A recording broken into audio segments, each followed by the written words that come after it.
Hey, how you doing? Hey, how are you? Is it Ty? It's Taye, like a tie, like you tie your shoe. Excellent. Nice to meet you, Ty. Yeah, nice to meet you too. I definitely look forward to this interview. I want to thank you for taking your time out to come on the platform. It's definitely an honor. Yeah. You're doing some major things. For the viewers who may not recognize you, yeah, let them know who you are and definitely where you're from. All right. So I'm Dr. Kip Curtis. I'm a associate professor of environmental history at the Ohio State University in Mansfield, Ohio. I am an environmental studies professor who's spent the last 15 years thinking about how we can leverage food systems towards social and economic justice. And I built a program in Florida in the early 20th century, 21st century. And then over the last 8 years, have been building an urban agriculture food system up in Mansfield, Ohio. And so, yeah, I'm real interested in the way that food is a really critical leverage point in so many ways, and I think can be engaged in an effort to bring about some of the other things that we need today in the world in terms of equity and justice and people's ability to control their own destiny. Definitely. That's very, very interesting. Now, I can ask you, when did you kind of develop a passion for, learning and teaching about the environment and history and food? Yeah, that's a great question. I used to jokingly refer to myself as a green diaper baby, which meant that when I was a kid, the environmental movement was exploding. And so I grew up in the 1970s when environmentalism was kind of the talk of the age. And grew up with a couple of parents who decided to return to farming. They were kind of early sustainable organic farmers at that point in time. And to be perfectly honest with you, the amount of labor that was involved in running a farm was not at all appealing to me. And so, as quickly as I could, I left the farm and I went to New York City. I went to college there. And there, I found myself increasingly engaged in social issues. In the '80s, the police violence against the Black community was excessive and was appearing in the media in ways that it hadn't before. And so we were talking about those issues. And my academic career really had moved down the path of thinking about American racial issues when I kind of fell back into thinking about the environment. And it was in the late '80s. There was a summer when temperatures were just insane in New York City. And that was the first time that talk of climate change and global warming, I could experience it bodily. And so it resonated with me. And I kind of kept the both the kind of social justice and the environment on my radar as I moved into my academic career. Did a PhD in environmental history, specifically to think deeper and historically about environmental issues. And in fact, wrote my first book about mining and the environment, as far away from food and agriculture as you could possibly get. And it wasn't until I was in my first teaching job in 2009 that some of my students discovered that I'd grown up on an organic farm and that I knew how to grow vegetables, that I was basically a historian farmer.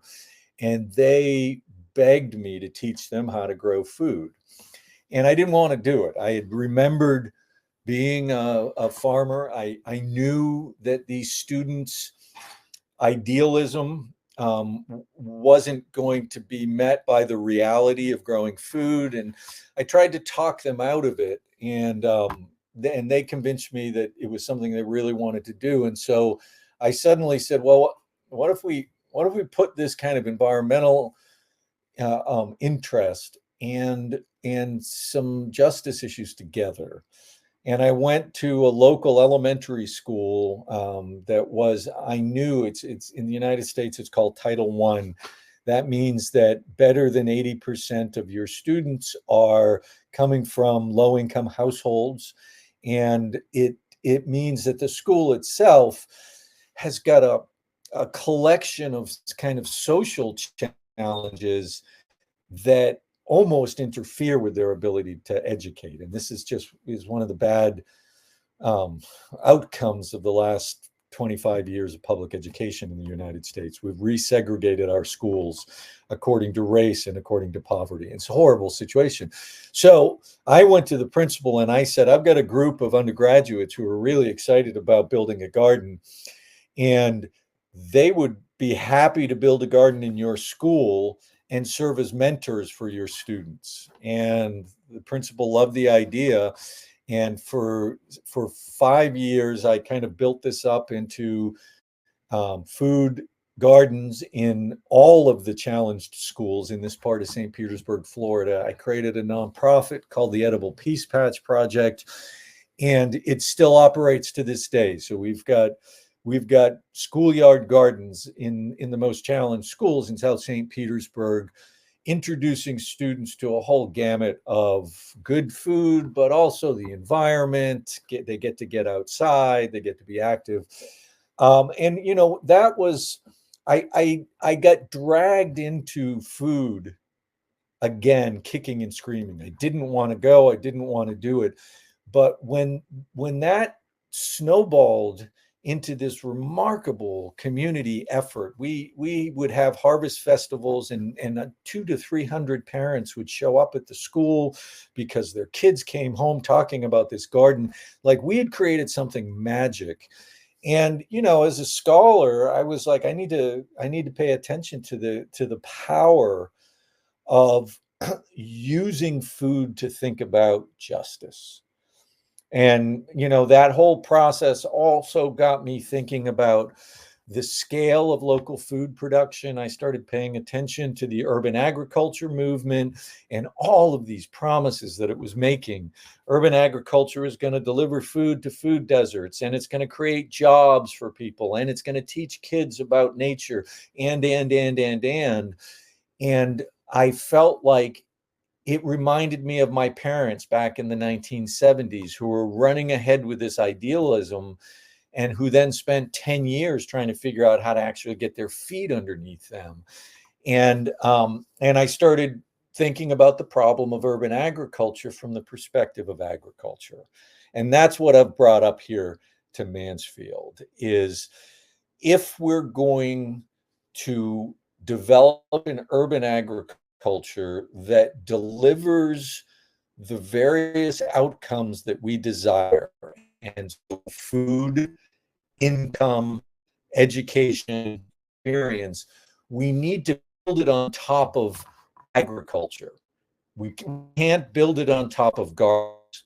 We can't build it on top of profit funding, because neither of those things are going to sustain themselves over the long term, but agriculture will. And by agriculture, I mean growing for the market.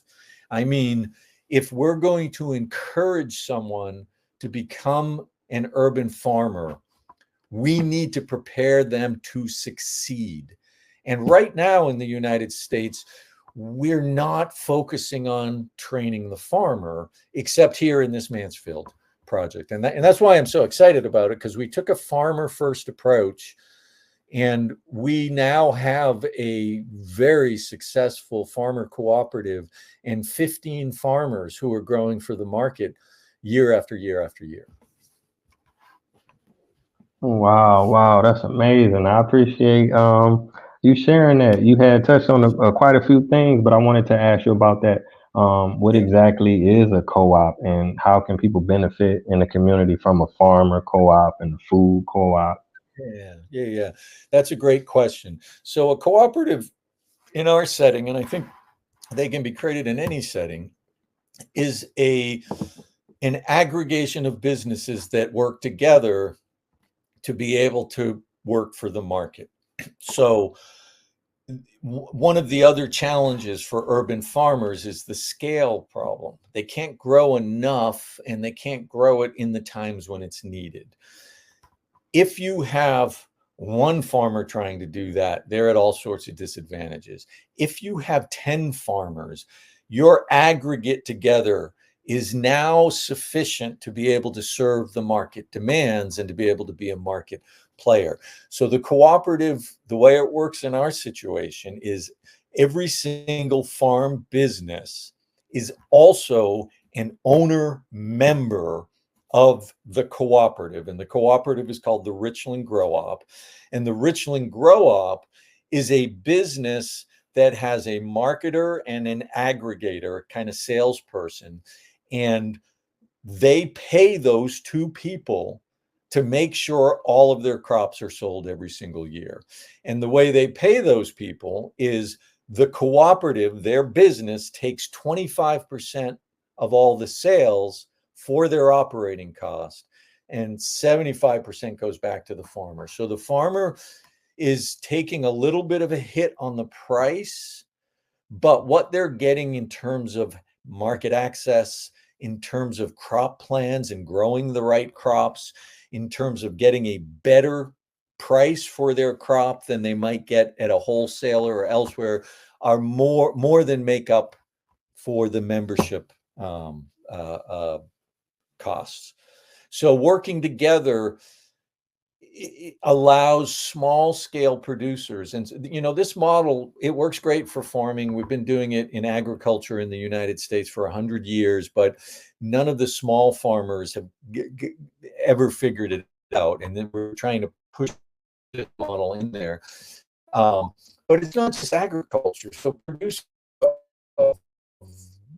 any kind of goods that could be produced by handcraft or hand building, where one producer might not be able to meet a market, could work with a dozen or 24 other people to all produce a similar thing and market it as one face. And so it's a way of maintaining the autonomy of the individual business owner and allowing them to be part of a larger business.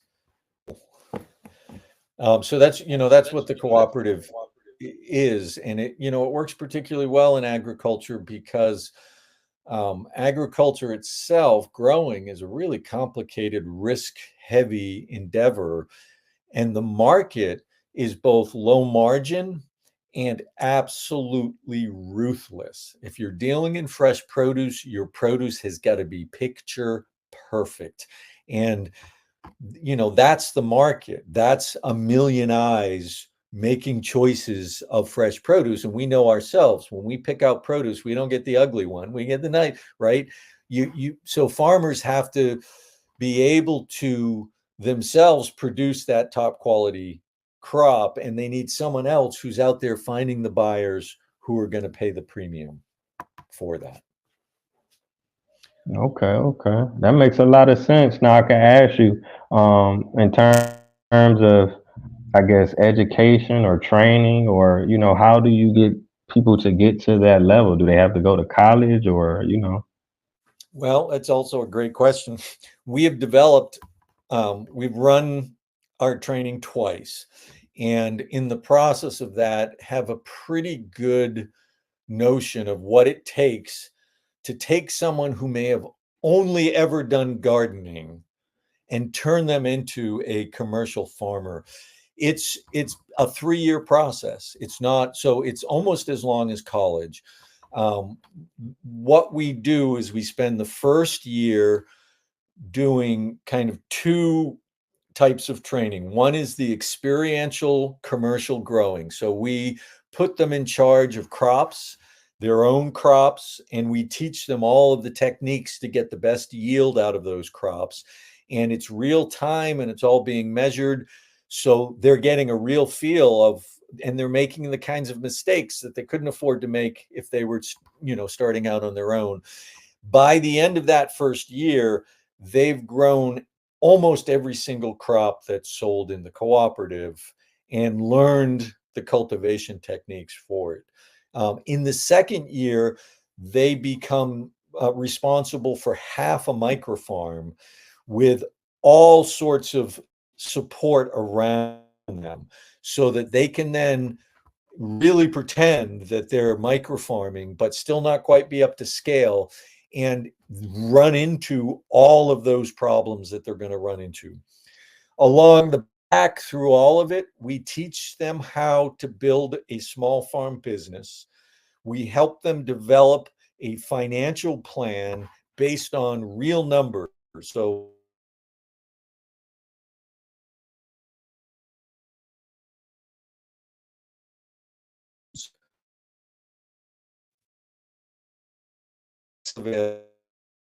having them standardized allows you to kind of build up from that into a framework. So we know how many square feet of 20 different kinds of tomatoes you need to plant at what date in order to get X yield. We've got all of those numbers worked out.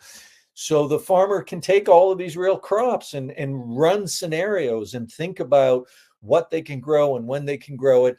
And they can think about the finances of their business as well, because that's one of the missing pieces for a lot of small farmers is they go into it for the love of it. They're not worried about the money, but it's such a small margin business. If you don't pay attention to money, you lose. And so we kind of really push that on them. You're becoming a small business owner. You're in charge of cultivating both your crops and your financial health. And those are similar related activities that require the same kind of attention. So we're really trying to spark the entrepreneurial spirit that a whole lot of people have, and plug it into farming.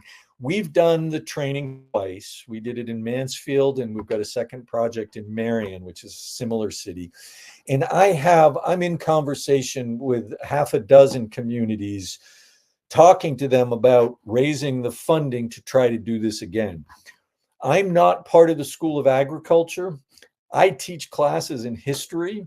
And so this has become like the Peace Patch Project in Florida, this huge other initiative that I'm doing in addition to being a history professor on the campus. And what I'm trying to do at this juncture is to kind of wrap kind of business model around it so that I can begin to offer this with clear kind of pathways for communities to hire me and my team into doing it.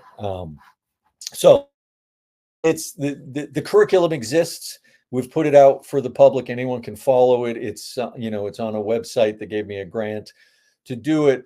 But we have a good idea of how you go from having no urban farming to having an urban farming system. And it's more, Ty, it's more than just finding a few farmers and training them. It really is about building a community of practice around a local food system. And so your farmers are your foundation, but you need community organizations and you need other institutions in the community supporting it. You need somebody providing land for it. You need the community itself to kind of be invested in the idea. And so, our 3 years also involve 1 year of just working with the community to build the group that's going to carry this project forward in the community. Wow, wow, that sounds amazing. You touched on a lot of different things, so I want to ask you, I guess, what difficulties have you encountered, throughout this journey? Yeah, so a whole lot. I mean, we didn't spend our money. We got a big grant to do this, so we were really fortunate. We were well funded, but we didn't spend our money quite right. So, for example, in the grants, we gave the participants who walked through this first pilot project a whole microfarm kit for free.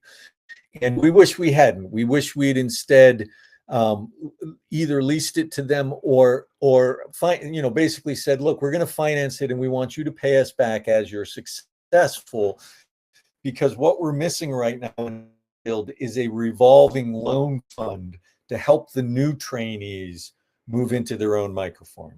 costs about $50,000. I thought at the beginning, and I put a lot of effort into this, that what I was trying to do was to kind of train people to become farmers. And what two trips through this curriculum has taught me is that a farmer is a very particular kind of personality. And what we're doing in this process is we're identifying the people who fit that personality. And some of them have already dabbled in gardening.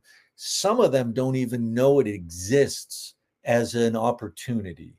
So when we recruit for our farmers, we cast a wide net, and we get 110 people who are like, yes, this looks great for me. And then when we start the kind of initial introductory programs, that falls by half, because people will show up to one meeting and be excited about a farm. They will not show up to another. When we get through the introduction, we start to ask for commitments to this, and that falls by half again. So we have about 25 people who walk through the door at the beginning of the program saying, I want to be a farmer. By the time we're done with the first growing season, we're usually down to about 12 or 13. And those 12 or 13 are all in, and they sort of get it all. So we've started to think about the initial recruiting as a screening process to filter out all of the people who think they want to be farmers but really don't, and find people who are genuine farmers. We're thinking, I'm thinking of trying to get one of my colleagues to actually do a study on a personality study on farmers, to see if we could even identify what some of those qualities are. They are, all of my farmers, there's something the same about all of them, even though they're all different. There's something about the way they approach the challenge of it that makes them stay with it, and that makes me hate it. Like, I don't like to farm. I left my parents' farm. I have, I've done a lot of farming in the last 6 years because of the microfarm project, but that's not the first thing I want to do when I get up in the morning. It is the first thing my farmers want to do when they get up in the morning, and it is the last thing they want to do before they go to bed. Yeah, definitely. I can relate. I started an urban garden. Oh, nice. I was motivated every morning. It started my day off. Sometimes you go to sleep, you have bad night's sleep, you wake up on the wrong side of the bed, but Oh, yeah. waking up hearing them chickens and having to get the bees together and the crops, Oh, that just it's gave me, like, I it, guess, equivalent to like a runner's high or something. exactly. It's very therapeutic. And Yeah. so you're a farmer then, Ty. Yeah. So I don't know if you remember, I had sent you a message. So I started an urban garden in maybe like 2022. So Okay. I have a house, and then they tore down some houses behind the house. So I bought two plots of land, and I bought another plot. So I'm trying to, work my way up to getting the 5 to 10 plots, because I want to expand it. But I do a lot of community like events and stuff, teaching the kids and people in the Oh, community how nice. to do some urban gardening. Yeah, I'd How love to. big is a micro farm? It's about a third of an acre. How does that translate into? It's 8,000 square feet of growing area. Let me just convert that. Are you in metrics or English? I mean, I'm Let's see, meters. So it's about 743 square meters of No, surface square area. feet. What is that in square feet? 8,000 square feet. Oh, 8,000. Okay, so like the plots I got, they roughly about 5,000 square Yeah. feet. So I got about Okay. three of them. Yeah. So you're up on the size. We identified that amount, that scale, asking two questions. This was kind of one of these simple Occam razors. What's the right size for a single family? So a farmer, maybe 1.5 full-time work, that is going to be small enough for him to work, but large enough to return $35,000 a year. And we just did the math. We just kind of ran crops and crop successions and the prices on the market. And we came to it's 6,000 to 8,000 square feet. In order for it to achieve what we now estimate is more than $50,000 a year, there's a very complicated crop succession regimen. So, you've got to get your tomatoes out and your lettuce in. And we've left that to our farmers, and it's been more challenging than they can figure out for themselves.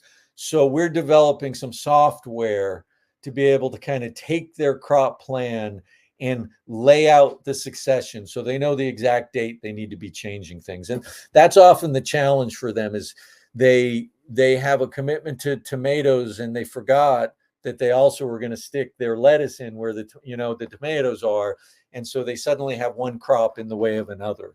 But the micro farm, the 6,000 to 8,000 square feet with a proper crop rotation and 12 months out of the year at maximum capacity, can return net better than $50,000 a year. And we hope to get our farmers to that in the next 3 to 5 years. Man, that sounds amazing. That sounds really amazing. Now, is this like a all year thing? How does that work with Ohio? Because it gets pretty cold. Yeah, we use high tunnels, which are passive solar greenhouses, plastic covered, double layered, and they cover half of that 8,000 square feet. So half of it is in these high tunnels. You can open up the sides in the summertime and use them as regular beds, but in the wintertime, you lock them down and you can grow your cold weather crops 12 months out of the year. And we harvest 12 months out of the year. We even because of the heat we're able to capture, we extend our tomato season to a point where we're getting $8 a pound and $9 a pound, where it's, down around $3 there in the summertime. So we've found ways to use that extended season to also capture some of the better price points at that time of year. Wow. Okay. Okay. I appreciate you sharing that. Now we almost 30 minutes in. I know you got some moves to make, so I guess I want to ask you. You had mentioned that you have some information. It's online where people can find out about. I guess like the process, the courses. You said it take maybe like Yeah, 3 years to. there's a whole lot of the problem with this. I don't know if you've ever jumped into an endeavor that was maybe bigger than you were ready for, and you found yourself working day and night just to keep up with it. This project has been that over the last 6 years, and only in the last few months have I been able to kind of settle and start to gather these things up. And I've got a whole lot of enormous value that I haven't yet packaged. However, if you do a Google search of Kip Curtis, Curtis, and the Microfarm Project, or the Mansfield Microfarm Project, or the Marion Microfarm Project of Ohio State, there are dozens of news pieces that have been on this, and there is a whole lot of video. I don't know if you have an opportunity to stick anything in your with the post itself, but I could send you a couple of links for some of the videos that we've produced around it. But our marketing side, I'm so thrilled you reach out to me, because our marketing side is zero at this point. Like, everything is just based on people hearing about us. And we're still kind of, making sure we get it all collected up and packaged. And that's going to that'll probably take another year or so. But I'm here to talk to anybody in any community who's interested in this about what the steps are that you need to take even before you bring someone like me in to get something like this going in your community. My goal is, I'm kind of US focused, and I know that's super biased and we're just a minor population, but my goal is to propagate this system so that 30, 40 years from now, the idea of buying a tomato from more than 50 miles away from where you consume it becomes ludicrous. That we've woven this economy of specialty crops into these communities that really need the economic income that'll produce, and that they're vibrant and sustainable and commonplace, that it's people go, well, why weren't we doing this forever?